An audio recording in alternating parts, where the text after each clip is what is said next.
Source Filmmaker is an amazing piece of software. With it, you're able to create truly cinematic experiences using the beloved casts of Valve's own titles, whether that be through posters, movies, or memes. These SFM projects come in a variety of genres too, ranging from action to comedy to tragedy, sometimes all in one video. It's even possible for multiple projects to be stitched together to make one mega collaboration. But there are some Source Filmmaker projects that go beyond just telling a story, adding enough detail to require repeat watchers to fully appreciate them, essentially becoming art. One such project is the Engie's Adventures series. I've been a part of it since its first video and have been tight-lipped about the specifics of its lore even in my old director's commentaries. But after 3 installments and what looks like the end of the series, me and the producer, Dummie, have finally decided to spill the beans and tell you all you need to know about the characters, their stories, and the copious use of metaphors. While this is a long producer's commentary, there will be clips and diagrams on screen that you'll want to keep an eye out for as we explain important moments in each video. If you'd like to see more commentaries on various other topics as I continue to avoid my responsibilities, you should subscribe to this channel, but also to Dummie for more SFM animations. There will be links in the description. So without further ado, it's time for us to tie up every loose end we can. Before we get into anything, Dummie, can you tell me why you even started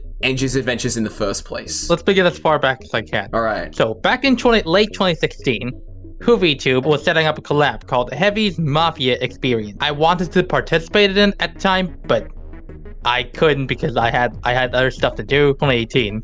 I figured I should probably do something like Engie tries to stop Heavy in this context. Oh, okay, so you were thinking, like, not only am I going to do something similar to this project, but I'm also going to actively counter it. I was speaking to HoovyTube about it, but and I suggested something like Engie's Cop Adventures. He said something like it would restrict to create the freedom of the participants way too much, and so he suggested something like Engie's Hitman Adventures. I wanted to have some in-lore, connect the two universes together. Yeah, but coming from personal experience directing your series, I don't see that.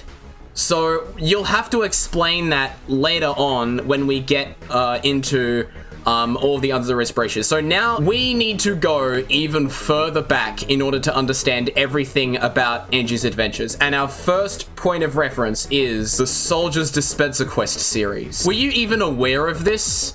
No, I was aware of the big collab that Roxel did. Right. I was aware there was a lore behind it, but it was always very chaotic. Yeah, I mean, you know, but you never knew about the quest, the ones before the collab. I didn't know.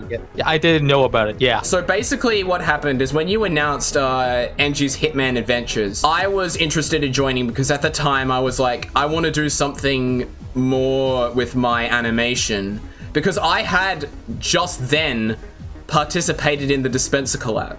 So just coming out of the tails of that, I was like, okay, I want to do something better than that. And then your collab came on, and because I was already good friends with you, I checked it out. This is going to sound really self-gratifying, but I noticed that you were having problems with managing the collab.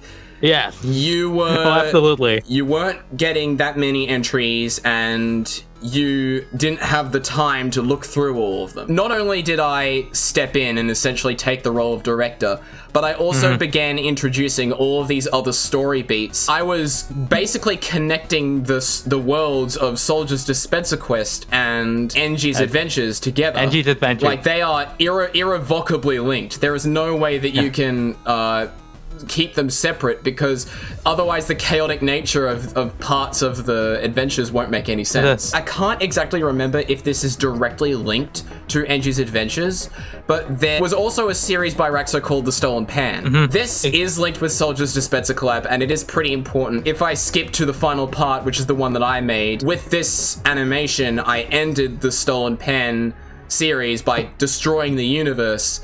And at the end of this animation, the soldier from Soldier's Dispenser Quest runs into a white void. Now that white void. Yeah, now it's through a demo man though, and it makes more sense if you watch it in the context of the collab itself. It flows directly into another entry where he comes out of a demo man.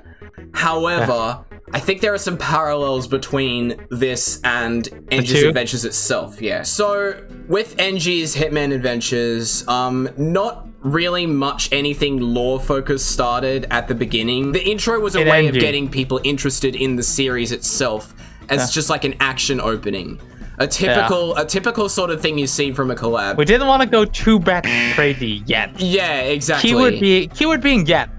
Yeah, but of course we have stuff like the static red engineer, which is actually the body that Engie inhabits later on. Most of the lore-oriented things that we're going to talk about in this producer's commentary don't really come up in most of the animations within the collab. So Polis Ranger was a returning participant in Escape Adventures, so I guess we could talk about the Rangers as a recurring character. The Rangers are basically just like a generic duo antagonist against Engie. That's the extent of the Rangers' involvement in all of this. And as for Dr. Kleiner, I think what the route that we ended up taking with Engie's Escape Adventures was he's not really a major character. He's still a minor one, but because he included Dr. Kleiner in both of his entries for both collabs, we thought it would be interesting to make it appear as if Dr. Kleiner was like in on the whole conspiracy and was like talking through an earpiece, right? That's just like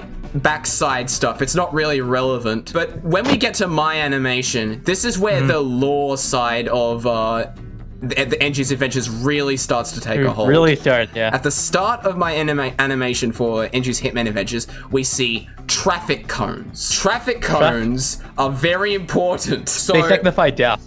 Yeah, so they're basically corpses. In this particular scene where Engie is just sitting by all of these cones, it's actually him like having trophies as like all of the successful jobs he's done. All the people he's killed. Yeah, exactly. All the people he's killed. So that's what's happening there. And then he gets a call. What ends up happening in this animation is that this spy betrays Engie. He's pretending to be one of Engie's clients when in fact he's the main antagonist of the entire series. This is hostage heavy. I created this character on the spot for this animation.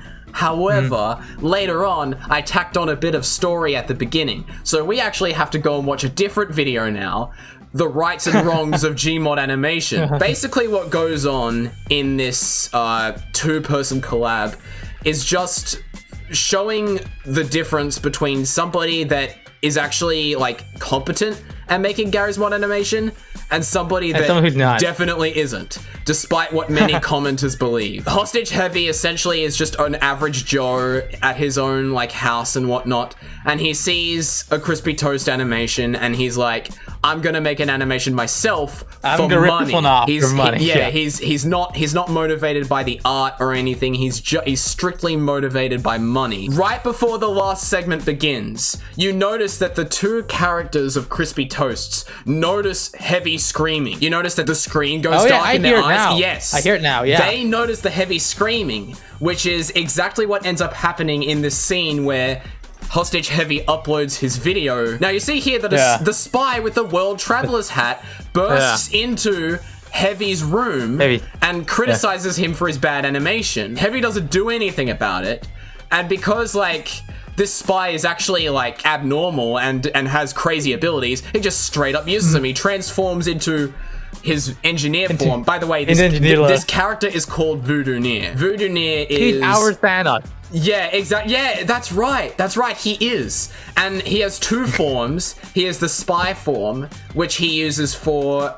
he uses it as a disguise in order to use his magic powers or whatever. I mean, he can use his magic powers whenever, but he uses the most of them when he's in his engineer form. So what Voodoo Near essentially does here is he casts Hostage Heavy into... Shadow Realm. No, not into the Shadow Realm. He actually puts him in that place where he's tied to the chair. He is innocent. He's been teleported here, and Engie thinks that he needs to kill him, when in fact there's no reason for him to kill him. Amidst all this confusion, Hostage Heavy doesn't get a word in, and Engie kills him when Engie puts the bottle to his head, which in this case is meant to be a gun that he's aiming at Hostage Heavy.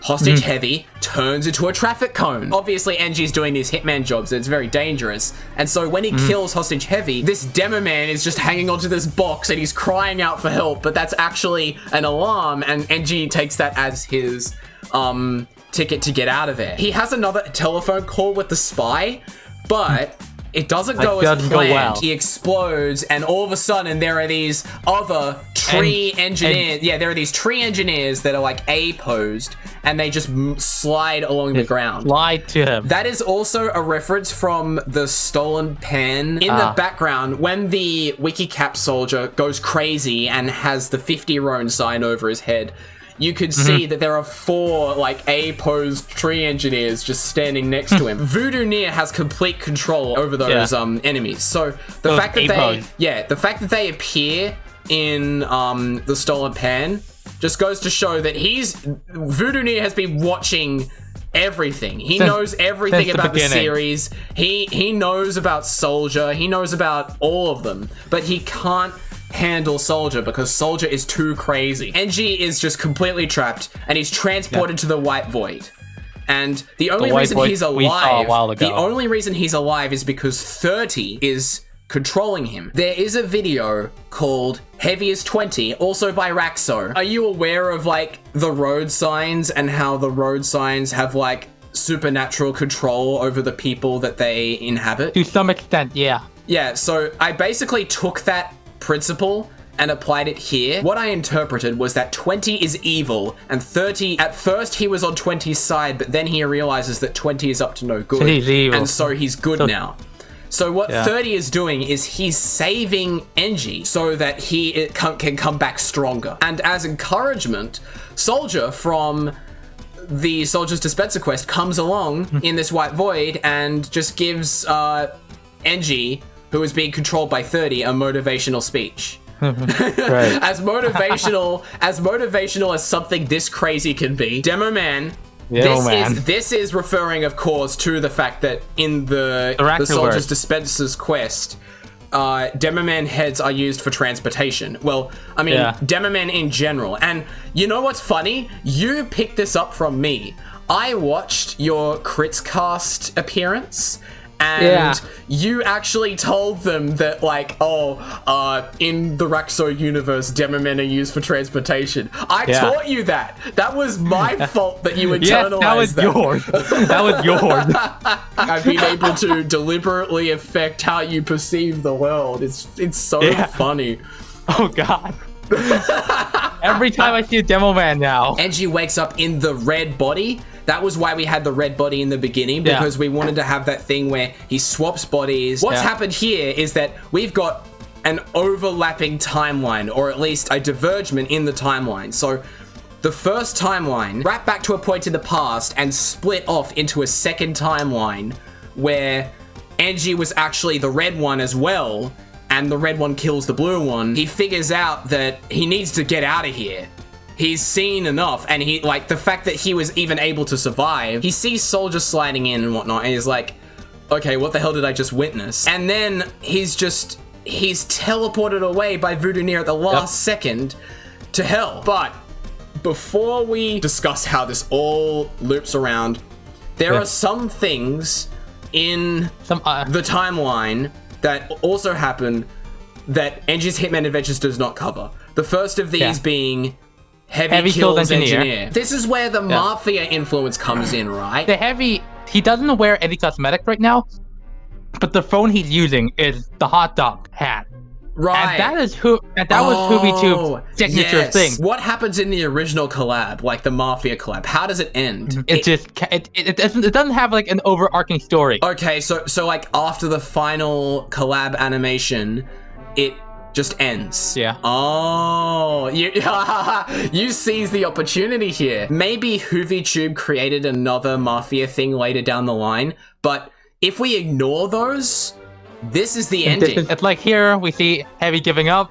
He rants about it on Twitter. Oh, why am I not being paid despite doing a terrible job? Oh, and then Engie pulls out the pistol, the OP weapon for some reason, and one shot, and he's dead. We're not done yet. Before we get into Engie's escape adventures, we also need to briefly talk about instructions unclear. There's not much weight to instructions unclear. Originally, Engie wasn't even meant to show up, but I decided like it would be kind of cool to have like someone else try to kill Engie. I had the idea for the soldier who had like a thing to do anyway, so why not have it be Engie? We can say that Heavy kills Engineer and instructions unclear both take place at some point somewhere within the collab animations in Engie's Hitman Adventures. The order, frankly, it really doesn't matter. It really doesn't matter. But we know that Heavy Kills Engineer happens before Instructions Unclear, just because you uploaded Instructions Unclear after. Yeah, so basically. that's how that works. But you need to be wary that time uploaded does not always mean that the place in the story. Go back to the Wrongs of Gmod animation. You remember that Voodoo Near sends Heavy to the place where he's tied behind the chair, and Engie kills him. So, picking up where we left off in the Rights and Wrongs of Gmod animation, his scream that he made when he was on fire in that animation, it echoed. And I don't know how that worked, but somehow Crispy Toast's characters heard the scream. They heard him. And when they come to the location where Heavy is, they don't know that traffic cones are corpses.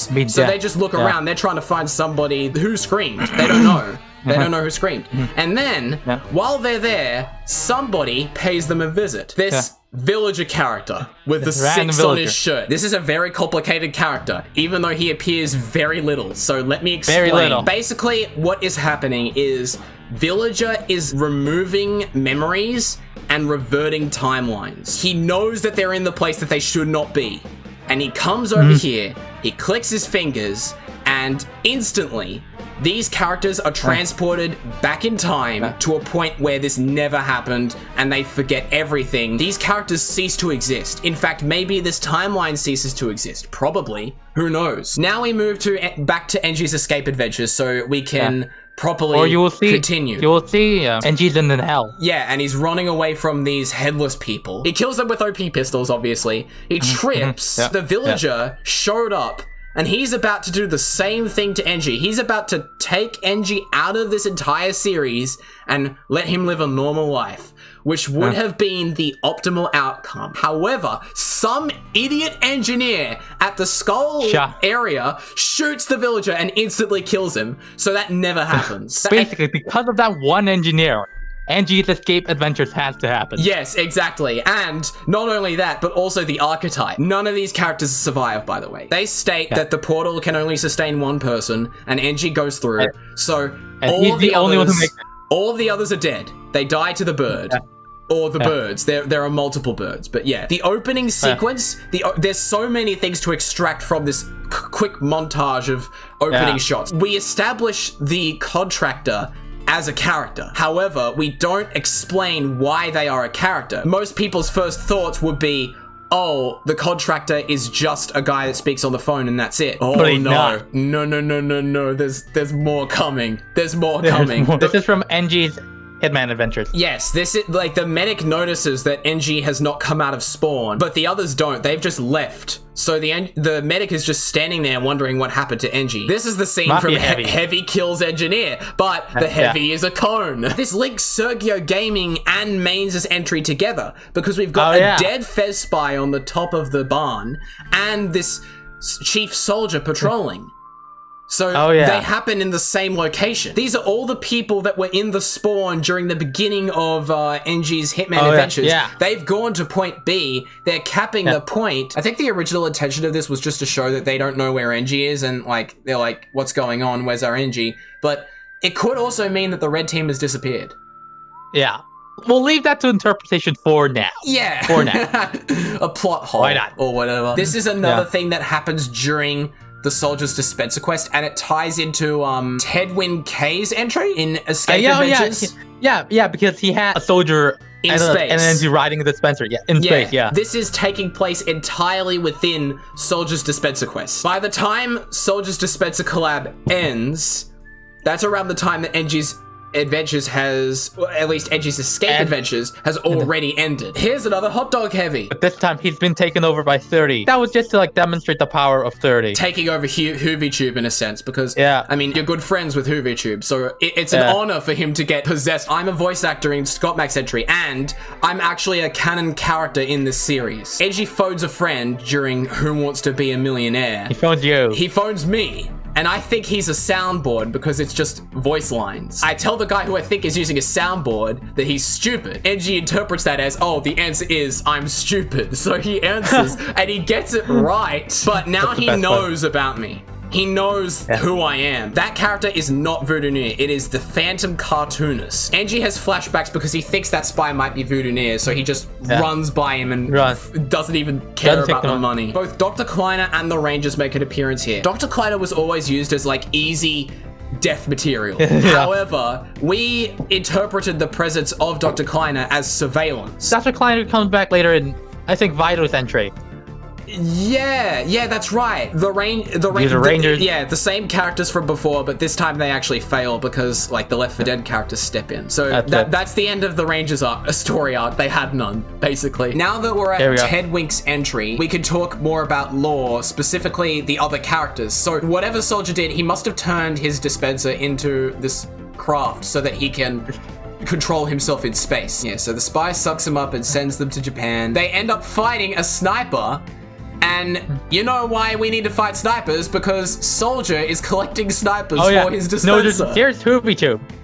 Oh, yeah. I mean, I don't know whether it was intentionally or not. No, it probably wasn't intentional, but yeah, you know what? Hoobie-Tube delivering pizzas, whatever. I don't care. That sounds about right. For Vitos's entry, Engie's launched into space by the Demo Man, transportation. The Demo Man is launched into Dr. Kleiner by Scout. And then Dr. Kleiner is launched into space by the Demo Man. Both of these characters are in space. Sorry, not in Demo Man. They're in space. Engie wants help from Dr. Kleiner, but Dr. Kleiner says no, and he smiles. Yeah, it's clear that like Dr. Kleiner's doing the whole surveillance thing, but thankfully Engie, when Engie kills Dr. Kleiner, it reveals that everything is a green screen. We know that it's not Dr. Kleiner's fault. It's Vitos's fault because Vitos appears as a character. Is Vitos in on this? I don't know about that because like Gordon Freeman comes over and launches Engie into your section. Engie got thrown in and he realizes that he's in like a weapons room. He figures that he should just get the best tools. In this case, it happens to be a gas mask because it's in my updated avatar, and he gets the Southern Hospitality. I originally wanted to use a golden Southern Hospitality. Oh yeah, but we couldn't get that to work. In this situation, the dispenser is a trap. It sucks Engie in. Yeah, it sucks him in and it teleports him to this underworld place with spinning blocks and whatever. And there's the Voodooneer. He fights Voodooneer. Yeah. I should probably explain the dispenser too. Yeah. Because I'm pretty sure we made the decision to like put him on the dispenser because I didn't want to animate him running. Yeah, but and like the dispenser was already there, so we could just use that as a hovercraft. Remember that the Voodooneer is able to control tree people that float. Tree people. Yeah, so it's expected that Voodooneer would also be able to float. Not much else happens here. It's mainly just an action sequence until gravity reversed here. Yeah, obviously Engie can't beat Voodooneer. Engie no way. He can't. He's already coughing. Voodooneer is pretty confident, but he wasn't counting on this. He wasn't counting on this sudden shift where all of a sudden Engie is able to just do a flip. He doesn't even need his weapon. He just does the hand gesture and 30 is there. But this is also the first instance of 30 like not transforming anybody. He's inhabiting Engie, but Engie still has control, unlike the usual people. Engie knew about the White Void. He knew about what 30 had done and how 30 had gotten him out of there. But this time 30's just saving Engie, and he's using all of his power on just saving him. And it works out in his favor. Engie is actually able to not only pins Voodooneer down, but he figures out that he can't kill Voodooneer by normal means. Instead, he destroys the life support system. That entire timeline, or whatever, was being sustained by that battery. And now that it's been destroyed, we're in another timeline splitting off from Engie's Hitman adventures, where Engineer just straight up destroys the phone. Here we see that in another White Void, the Contractor is finally revealed. He's dressed like Mario. The reason we did this was because the voice actor for the Contractor used this Engineer loadout. So we were like, let's do that. Originally, the 3's meaning was that there will be no Engie's Adventures 3. And in a sense, that is true. There is a third episode, however, it is not advertised. It's not advertised as Engie's Adventures, but before we get to that, we have to not only look at the credits image of Engie's Escape Adventures, but also how to time travel. What has essentially happened here is that I, myself, a canon character in this series, have died. However, in the Archetype, or Engie's final adventures, there are some hints that I may not be dead. My body is dead, but my soul lives on. One thing I want you to note here is that the engineer is red. Not only did Engie wrap around to Engie's Hitman adventures and create a new timeline where he destroys the phone, but there's also a version of him that still exists in that escape dimension. This particular engineer is still causing trouble, still going around wreaking havoc, killing me, for example. And an example of the other kind of stuff he gets up to is how to time travel. After like you explaining like the stuff about like Engie being in 2 timelines, I would say this is him after the split. One of his attempts to get out. Whatever happens in how to time travel is pretty much completely insignificant to the story, but to explain the whole aspect of time travel, Engie is not actually time traveling here.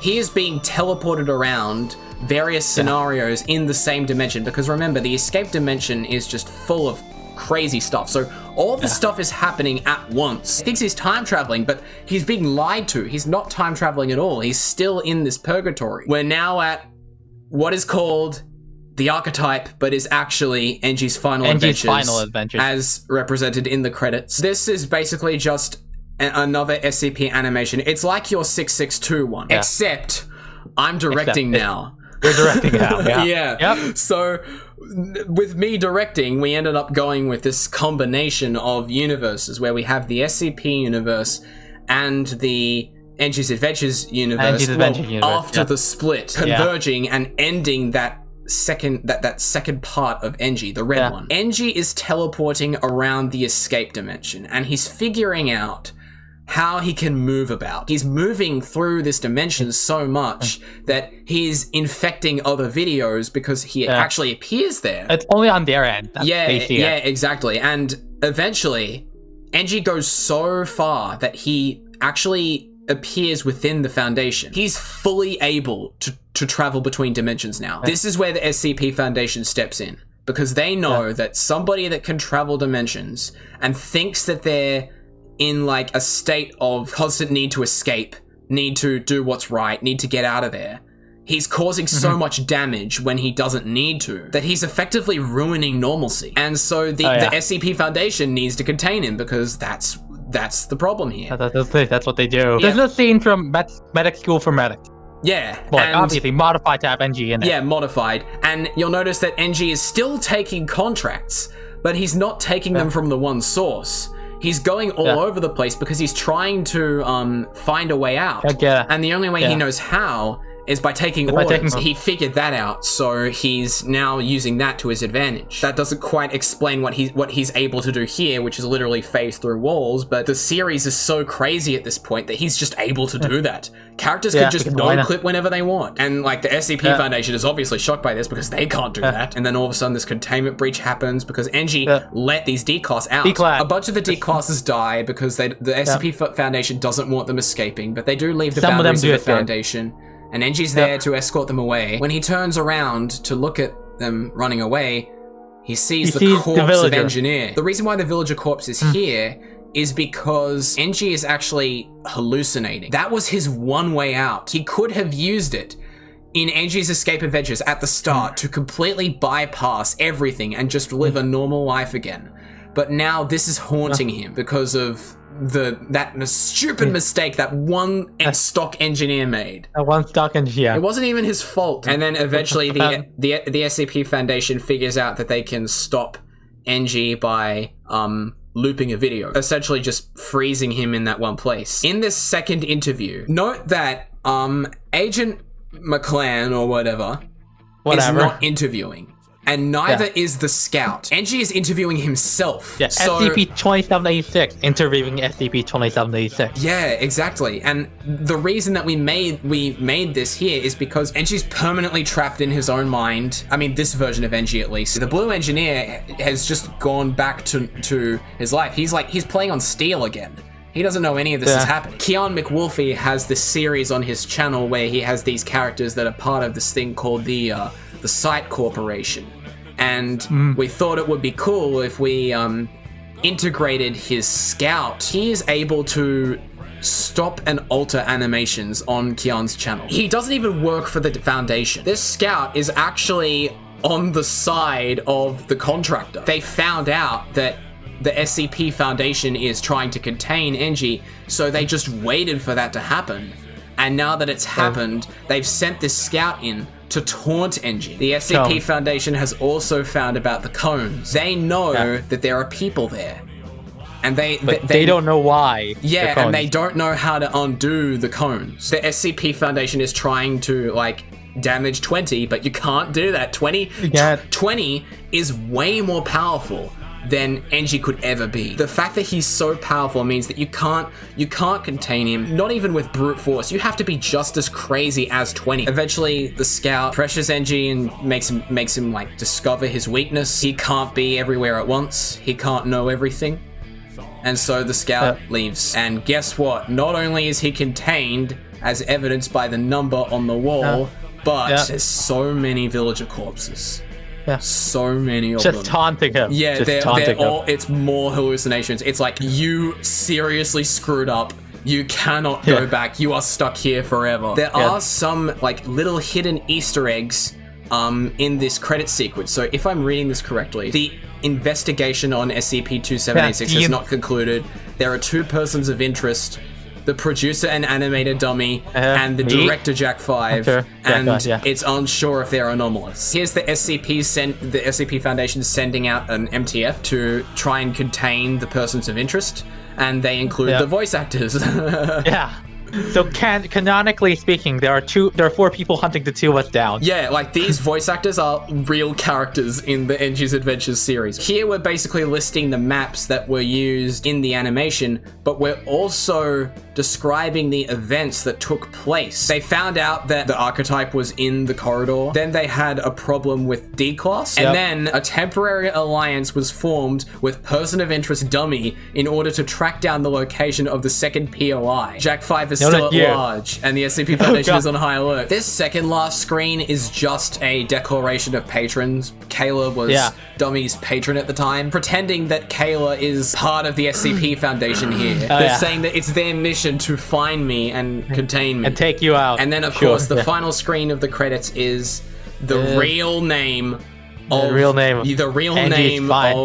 the video. And that's the end of Engie's Adventures, basically. There will very likely never be another real installment in Engie's Adventures because Red Engie's gone. It's going to be more so about odd hijinks that the Blue Engineer might end up on. Like, kind of like how Half-Life 2 has episodes. Other things do happen around him, but like, you're not nearly as crazy. Well, I mean, maybe he's just a normal character now. Like, maybe he's just a normal character. He can still be like the main character of videos, but nothing. He's more normal. Yeah, he's normal now. That's gonna be it for the producer's commentary. We've been talking for 2 hours. Thanks to Dummie for Dummie for showing up. Dummy. Like one of the dummies. Yeah, for showing up on one this of many dummies video. And I will see you all next time. This video was funded in part by Jerry Lexington, non-actual name. I already mentioned this, but I need to please the YouTube algorithm, so subscribe to the channel. You already watched this entire commentary. I know you want to.